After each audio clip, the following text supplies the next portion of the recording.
I told him at the end that for me, this is probably the best 10 days we've had together.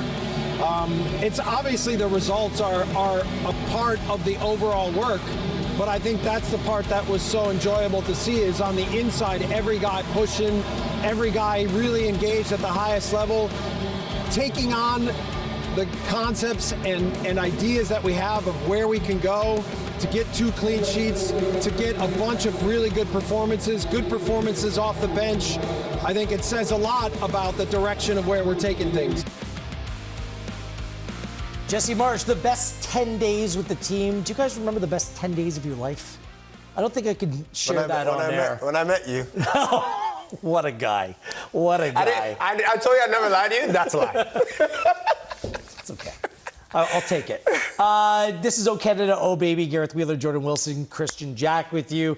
Canada still riding that high off 2 wins last international window. 3-0 against Romania in Bucharest.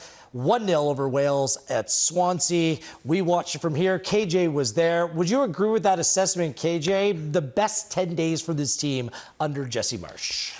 Yeah, I mean, you can't argue against it. And certainly inside the camp, he wasn't the only one saying that story. I think the bigger question is, why? I think that's the question for me now that I've been sitting with and resting as I analyze this team and tell stories around this team is, if that was the case, why was it the case? And that's what I've been doing a lot of thinking about recently. I don't know about you guys. All right, what's your theory? Well, I think a lot of it comes down to, first of all, we're all shaped by experiences of our life. So they went through a difficult time in the summer, right? So I think that the pressure was on them to come through adversity. And I think what we all know about the Canadian players is that they're shaped by the fact that they've all had adversity. There's not been a linear path of success. They've not all been amazing generational players that have suddenly gone from this to that. They've all gone through difficult times. So I think that was something there. The emotional intelligence is off the charts of this team. And I really believe that the strength of the team and the character, that's the second thing I would say, guys, is that it's real. That ability to know that they're playing for the guy next to them or for something bigger than just them. That's the second thing I would say for me. The third thing is the vulnerability of them and the ability to admit when they need to be better. And I think it starts with the head coach. So Jesse Marsch came out and said that he made mistakes in the Gold Cup and how they're going to learn from those mistakes, whether it be rotation, whether it be tactical, whether it be all of the different things that he did.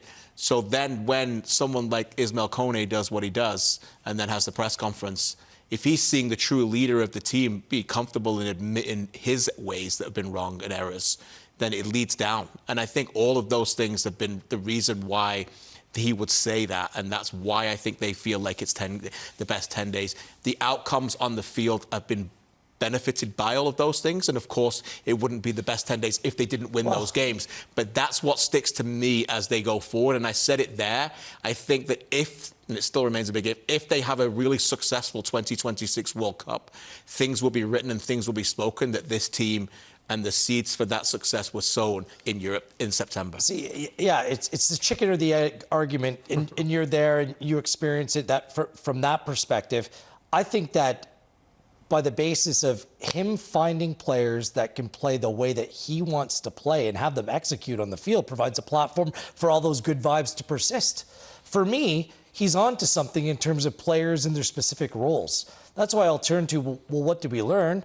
I think that we learned that Ali Ahmed's a sensational fit in this team, and when you have Tejan Buchanan on the other flank, it covers up a lot of problems. I think that when you have Ismail Kone playing progressive football, playing he does through the middle, it just takes this team to another level. When you have Richie Laryea and Nico Seeger playing the way they do at fullback, it gives your team a whole lot of confidence. So, look, I don't want to blow things out of proportion because these are 2 very impressive performances. I like the performances better than the victories. But let's be honest in our assessment of the teams that they played. Neither one of these teams, both of them could be on the outside looking in come the World Cup. Yeah. You're going to have to step up in weight class at some point. I think this was a good step, going to Europe, new experience, having this opportunity for this group. But this wasn't the be-all, end-all. No. But I do think he learned a lot about different players he can count on and rely on. And that's the biggest thing, and I think that's what he's hinting at. You know Jesse Marsch better than I do, but I think that's what he's hinting at when he's talking about the 10 days. Look at the stats. 4 goals that you scored, 3 against Romania, 1 against Wales, no goals against. Cornelius hits a free kick. Apparently, it's been the best training environment. Everyone's pushing each other. You go into this window and you're thinking, you don't have your back line. That's what everyone was saying. That's what I was saying. That's what my grandma was saying that doesn't even watch this team. She was saying that. They're gone, injured, they're not ready to play. And this new back line showed that they're capable, competent, could absolutely do a role. So the depth, I can understand it because holistically, when you look at this squad, this is a great window. Still have questions, though. Maybe to Wheels' point, he was kind of touching on this, what they'll do when they play maybe better competition and how they respond. But in terms of these 10 days and these 2 games, it's as good as it gets. It's as good as it gets, for sure. Like, honestly. I actually have more questions over the more inferior opponents than the stronger opponents regarding the team. I disagree with you guys a little bit. I understand what you're saying.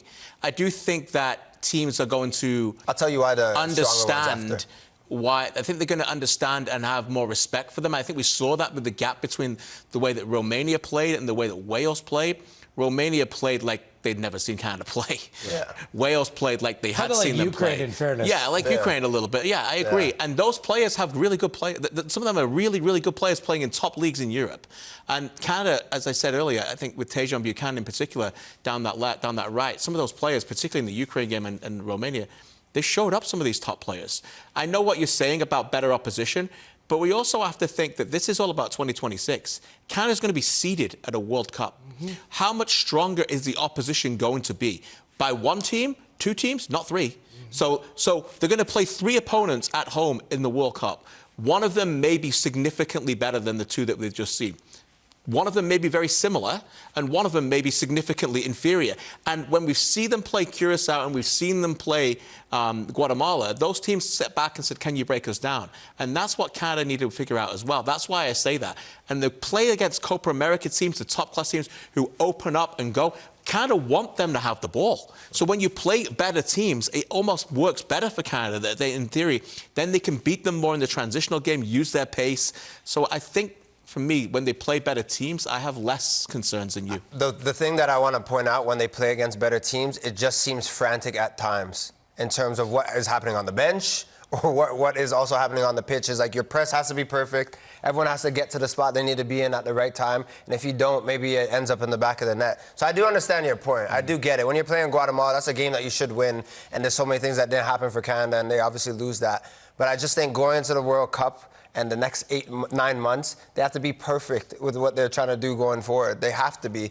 And this window they were, but we've also seen when they're not, Wheels, and it doesn't look pretty. I mean, I think that there will be bigger challenges to come, like how you move around some of the pieces to accommodate players like Alphonso Davies, who's clearly going to start. If he's fit and he's ready to go, what that looks like based upon some of the individual performances. Where he plays. Alistair Johnston's going to have some competition. Like, there'll be some big decisions and some work for Jesse Marsch to do within the camp, as well as what's going on the field as well.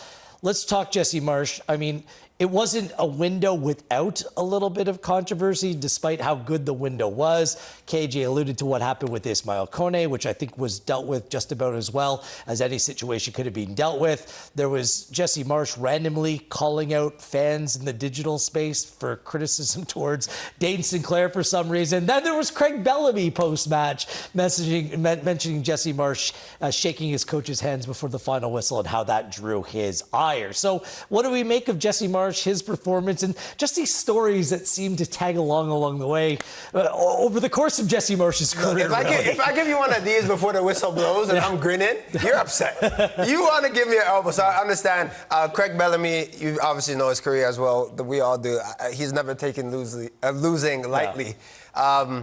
So, yeah, I think with Jesse Marsch as well, I think this wave of Canada, I think obviously opposition, just people in general, it rubs them the wrong way to see this team that is just so lively, that the way they go forward. When it goes well for them, it goes well. And I think when you're seeing the Welsh coach and Craig Bellamy looking at a situation like that, he's probably just like, oh, you heard what he said. He's like, I hope I see you guys at the World Cup. It's this kind of side that's just too electric, and I think they rub people the wrong way at times. Yeah, look, I think it was quite calculated by Jesse Marsch, and I understand why he did what he did. First of all, he doesn't like the referee, Robert Jones. He got sent off in a game in the Premier League before that game, I think, against Brentford. Ironically, for a very similar thing that he got a yellow card in that game for arguing a Stonewall penalty that didn't go his way.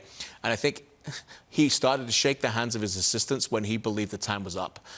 And he thought that Jones was continuing at that time. And then what Bellamy did was he turned the story to what is a a hungry UK media, then that became the story. That was the headline after the game. It wasn't Canada outplayed Wales. It was Wales frustrated about Canada celebrating before the end of the game. So that kind of suited his topic, because for him, to see him getting his team outplayed at home to Canada isn't a good thing for Craig Bellamy either. No. I thought Marsch handled the Kone thing very well. And inside the dressing room, more importantly, they handled the Kone thing very well. That was the most crucial thing. And I think that, again, speaks to the level and maturation process of this team, that you've got a big, charismatic personality in Jesse Marsch, who was the true leader of everything there, but has been asking his team to take on more leadership. And when that Kone incident happened, it wasn't ideal. And I understand when I was reporting over there, some fans were saying, the story's over, stop making more of it. But from my point of view, and I think our point of view, it wasn't necessarily the incident that was the story. It's everything that's transpired before that. It was everything, but also how are this team going to react to it? That's what's about in life. It's not what happens to you, it's how you deal with it. And that was what I wanted to see with my own eyes reporting on the ground. Okay, he's now done this. How do you go about dealing with this, where he's sworn at his manager coming off the field? How do you go about dealing that, from letting us speak to Kone when Kone would speak, but more importantly, from inside the room, who is going to handle that? And subsequently, we found out that 4 or 5 of the senior players had already pulled Kone over and spoke to him before Jesse Marsch even needed to address it. And that's the secret sauce. That's no longer allowing the top man, the gaffer, to lead it. It's, we've got this. We're going to put this fire out before you even engulfs. And I think that's important. I'm just happy he actually played this time around. Well, I believe we're going to get to the players next, but he was terrific. Boy, did he play. He was incredible. And that's why, forget this X Factor wild card. He's the real deal. They need him to play to be the team that they can be. We'll address some of the player individual performances next as another bonus segment of Oh Canada, Oh Baby. Here's what the October window looks like. Australia in Montreal, then it's Colombia in New Jersey. Colombia, one of those South American teams that have already punched their World Cup ticket. Australia going to the World Cup as well. So some World Cup opponents on tap in the October window. You can watch both matches right here on One Soccer